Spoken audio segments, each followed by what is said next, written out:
Have you ever set your alarm for 5 a.m. with grand plans, only to hit the snooze button and wake up at 8 a.m., drenched in guilt? You tell yourself you need the sleep, that you aren't a morning person. But the brutal truth is, the enemy doesn't defeat you with swords.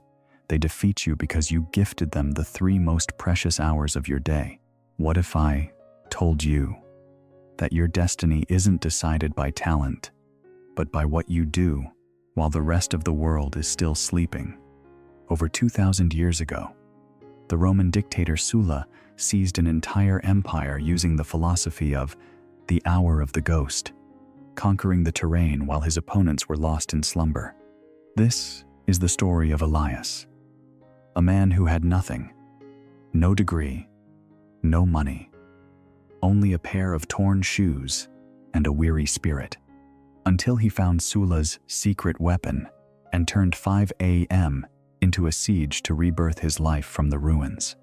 Stay until the end, because this isn't just a story of overcoming hardship.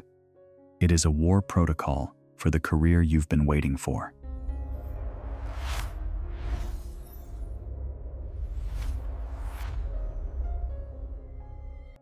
In a gray industrial port, where massive cargo ships roar day and night, lived a 32-year-old man named Elias. Elias was no warrior. He was a night shift stevedore at an international cold storage transit hub. His schedule was a ruthless loop of attrition. Starting at 8 p.m., heaved heavy crates onto his shoulders, and at 6 a.m., dragged a body frozen by sub-zero temperatures back home. His wage was barely enough to cover the rent for a dilapidated attic room, where a cracked window allowed the wind to whistle in, like the shriek of fate. Under the flickering lamplight, Elias looked down at his rough hands, cracked by the frost. But the greatest pain wasn't in the scars. It lay in a deeper truth. He felt like an anonymous cog in a giant machine that was grinding him down. Every morning, as Elias walked home through the waking seaport, he caught glimpses of the upper world through the glass windows of executive buildings. He saw elegant freight brokers in sharp overcoats and port engineers controlling modern cranes with sophisticated buttons. In those moments, Elias wondered, will I forever be a mere renter of my strength to carry other people's dreams? He was walking against the current of wealth. He crawled into bed, just as the rest of the world began the race to seize million-dollar contracts. Elias wasn't lazy. He was the strongest lifter, the most alert during the longest shifts. But ancient military strategy teaches, he who uses only muscle is a slave to him who uses intellect. Elias was striving frantically in a life with no exit. Every attempt to transfer to the coordination or inspection departments was dismissed because he lacked specialized knowledge. He wanted to learn about logistics and supply chain management. But after 10 hours in the cold storage, his mind was nothing but crushed ice. The phone ringing from his hometown felt like a knife twisting in his heart every week. The voice of his grandmother on the other end had become more frail and shaky. Elias, my boy, I don't have much time left. I only wish to see you stand on your own 2 feet, mastering your life before I go to meet your parents. Each time, Elias had to swallow his tears and force a cheerful voice. Don't worry, Grandma. I'm learning how this port operates. Soon, I'll bring you up here to live with me. But that was the bitterest lie he had ever told. The cruel reality was that after every shift, Elias was nothing but a soulless husk. He only knew how to move heavy crates from point A to point B like a machine, completely blind to why they moved that way, or how to master the flow of money surging right before his eyes. Every morning, when he collapsed onto his worn-out mattress at 7 a.m. and slept until dusk, he felt like a ghost of the harbor. The world moved forward with transcontinental shipments, while he slept through the entire movement of capital, like those defeated by Sulla. Elias was sleeping when he should have been holding the strategic map. One thought repeated, like a curse. There must be another way to go from a hired laborer to the owner of these ships. But what is it? One freezing Tuesday morning, as Elias stepped out of the cold storage with his breath still lingering in the frost, his phone buzzed violently. It was a call from the local clinic in his hometown. "Elias, your grandmother. She isn't going to make it." The world collapsed around him. His grandmother was all he had left. After the tragic accident that took his parents when he was just an infant, she was the one who used her thin, overworked hands to raise him. Elias rushed off in a panic, catching the earliest train back to his village. The 3-hour journey felt like an eternity in hell. When he arrived, she lay there, small and frail, amidst the white sheets. The doctor said she was exhausted from a lifetime of labor and the weary anxiety for her only grandson. She took Elias's hand, her skin wrinkled like the bark of an ancient tree, and her voice was a mere dying breath. "Elias, don't be like me. Don't spend your whole life carrying burdens that aren't yours. Find a way to be the master. Promise me." Elias sat by her bed until darkness took over. He looked at her frail hands and made a silent vow. "You won't have to wait long. I will change everything." He stepped out of the clinic at 5 a.m. The village was still asleep, but the morning chill made his mind brutally sharp. He leaned his back against the wall outside her room, his silhouette lonely, but his shoulders squared with newfound resolve. In that moment, Elias made a promise. "Never again. I will not let our lives be crushed for another second. I will bring you to the city and give you the best care in the world." On the early train back to the port, Elias sat motionless. His eyes were red, not from despair, but from a fire of determination ignited by his grandmother's fragility. He stared out the window as the sun began to tear through the night, just as he intended to do with his own destiny. Amidst the noisy carriages, he noticed something strange. Sitting opposite him was a man around 60, impeccably dressed in a sophisticated black overcoat, calmly turning the pages of an ancient book. It was Sir Antonius, a legend in the shipping industry, the man who owned the massive fleets that docked every night. What shocked Elias wasn't the man's wealth, but the time. 6 a.m. A billionaire appearing on a regular train at dawn. Elias gathered his courage, his voice hoarse. "Sir, why does a man like you wake up so early?" Antonius looked up, his eyes sharp enough to pierce Elias's soul. "Because I wake up at 4:30 every morning. I use this time to study roots, reflect, and build strategy before the world wakes up to scramble for scraps." "But don't you need rest?" "I sleep at 9 p.m. 7.5 hours is enough for a general to recover." Antonius observed the cracked hands and the face covered in the dust of the cold storage. "You work the night shift at the port, don't you?" "Yes, I'm a hired stevedore, sir." "So, you are awake when the world sleeps, and you sleep when money moves. No wonder you are stuck." Antonius leaned in, his voice low but commanding. "Young man, over 2,000 years ago, the dictator Sulla seized Rome because of a secret. The time between 5 and 7 a.m., that is the magic hour. It's when you build an empire for yourself while your rivals are still dreaming." Elias felt something stir, a dangerous but burning sensation called hope. "But sir, I finish work at 6 a.m. When the world wakes up, I collapse from exhaustion. How can I master the dawn when I am in the darkness of the warehouse?" Antonius locked eyes with him, his voice hardening. "You are trapped in the trap of linear time. Listen, Elias. Sulla didn't win because he woke up earlier than the enemy. He won because he woke up when the enemy believed he had fallen. He leaned forward, drawing a ruthless route on a piece of paper. If you get home at 6:30 a.m., sleep immediately. Cut off all contact.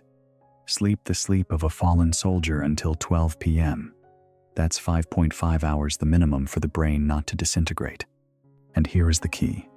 From 12 p.m. to 2 p.m., when your night shift colleagues are still sleeping until dark, and the office workers are sluggish after lunch, that is your personal 5 a.m. Antonius emphasized every word. You must steal those 2 hours from your own drowsiness. That is when you build an empire, while both worlds, the night shift and the day shift, are at their weakest point. And as soon as you secure a daytime position, immediately switch to the real 5 a.m. mark. Always keep that 2-hour distance from the crowd. That is the Sulla protocol. Elias understood. It wasn't about the number on the clock, but about owning a block of time that no one could violate. I understand, Elias promised, feeling the discipline beginning to tighten in his veins. I will sleep when they sleep, but I will be awake while they are still lost in their dreams. Antonius wrote an address on a luxurious business card.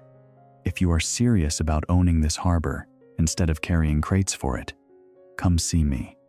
I will show you how to use those hours, but only if you truly hunger for it.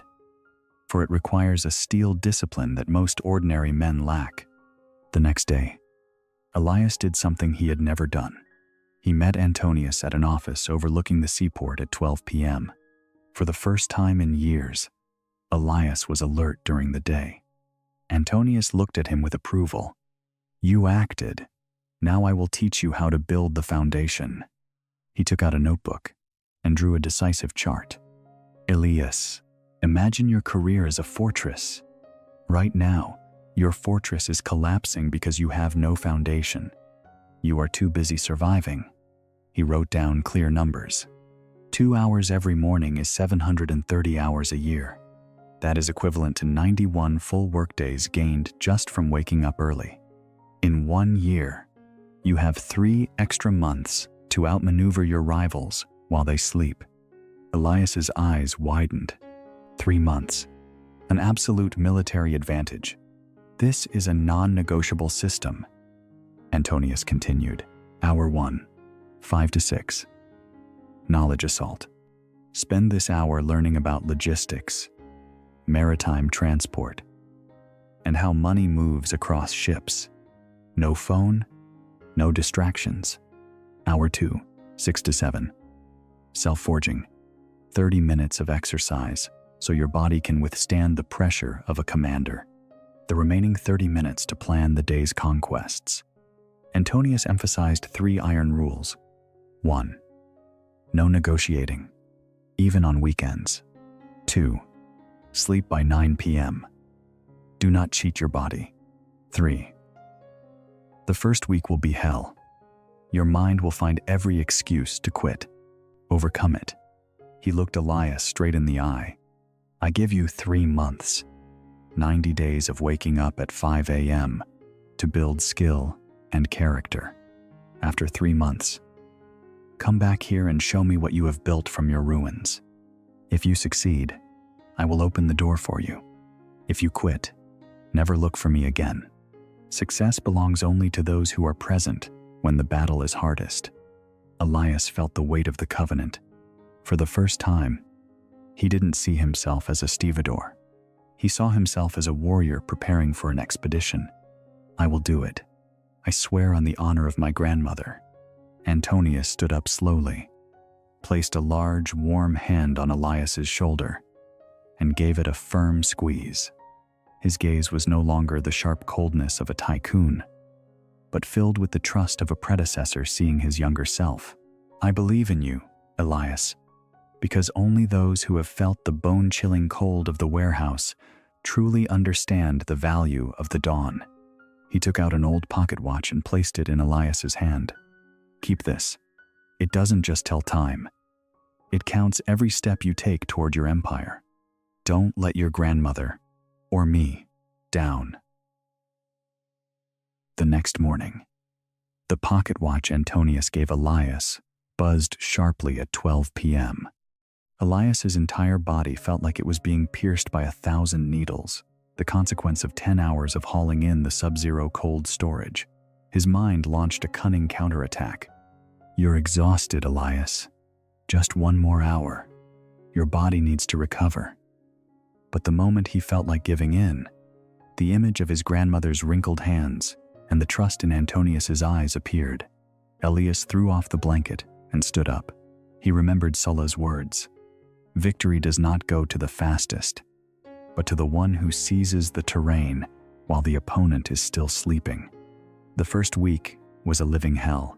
Elias dragged himself up at noon while the whole town was noisy, and he was dizzy from sleep deprivation.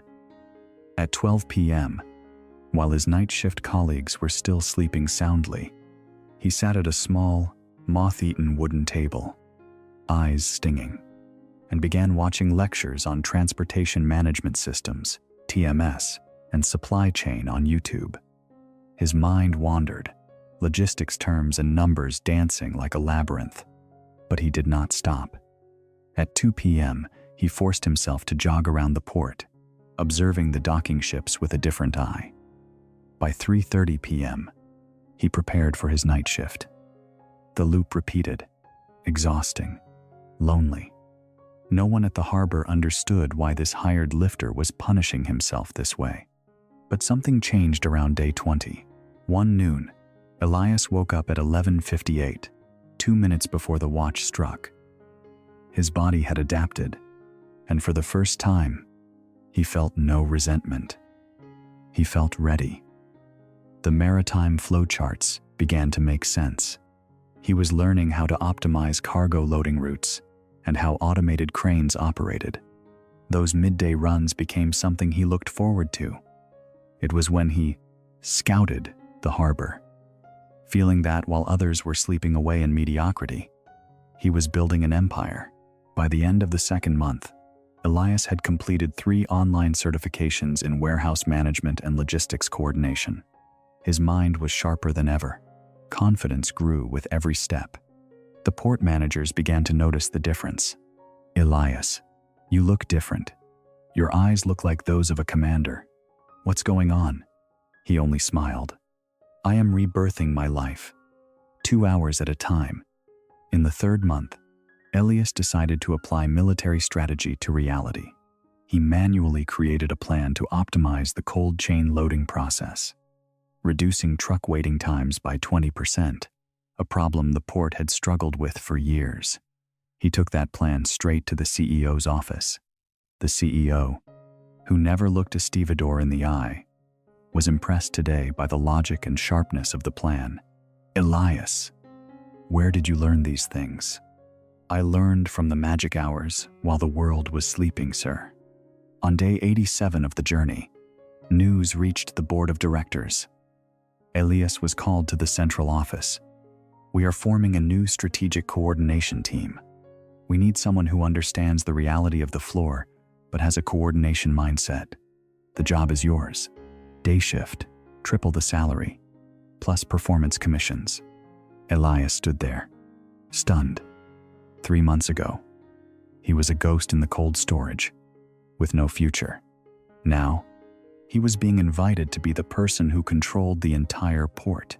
"I'll start next Monday." That night, Elias called Sir Antonius. "Sir, I did it.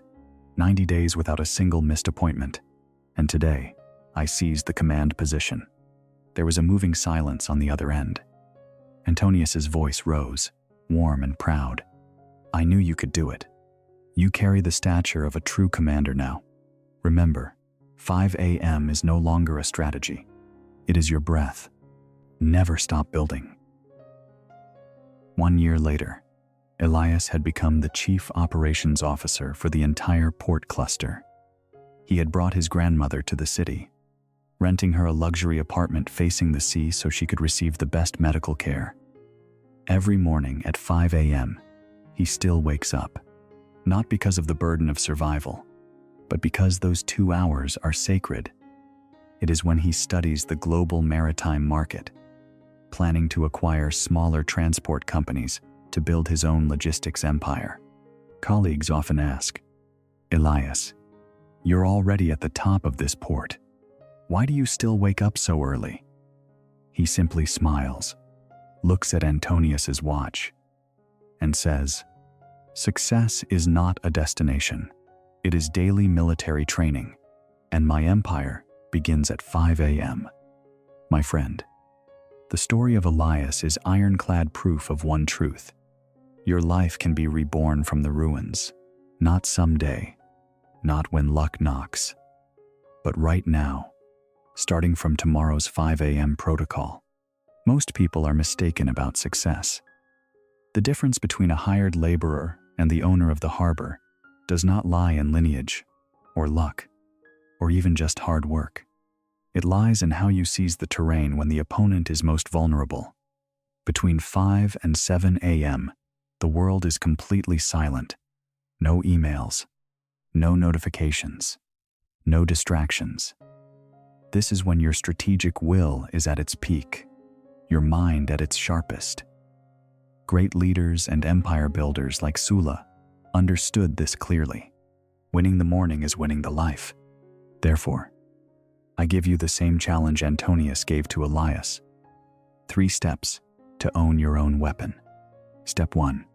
Set your alarm for exactly 5 a.m., not 5:05.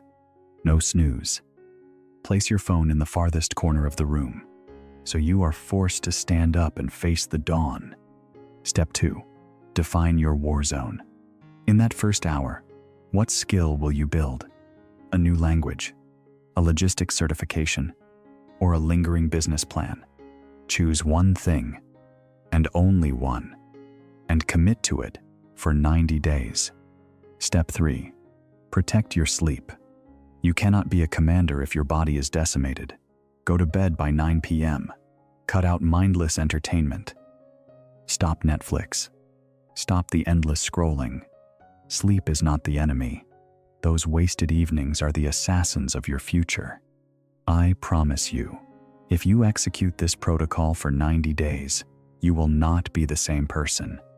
You might not become a millionaire immediately, but you will become a commander stronger, more disciplined, and possessing the power to steer your own destiny. Elias once had nothing, no degree, no parents, only cracked hands and a dying grandmother. But he chose to wake up. And you? Watching this video means you have the internet, knowledge, and an opportunity far greater than Elias ever had. The only question is, will you pick up your sword? Or will you hit the snooze button tomorrow and wonder 5 years from now why nothing changed? If you are ready to join the war room and the 5 a.m. club, hit the like button right now as a military vow. Then, leave a comment. I am a 5 a.m. commander, and tell me what skill you will start building tomorrow morning. I will personally check and walk this path with you. Share this video with those who are sleeping on their own potential. And don't forget to subscribe to the Eternal Wisdom Ledger, because every week I bring you the strategies of the greats to help you master the game. Remember Elias's words. Success is not a destination. It is daily military training, and that training begins tomorrow at 5 a.m. Don't make the most successful version of yourself wait in vain for one more day. Tomorrow morning's alarm is the bugle call of your life. Will you fight or will you surrender?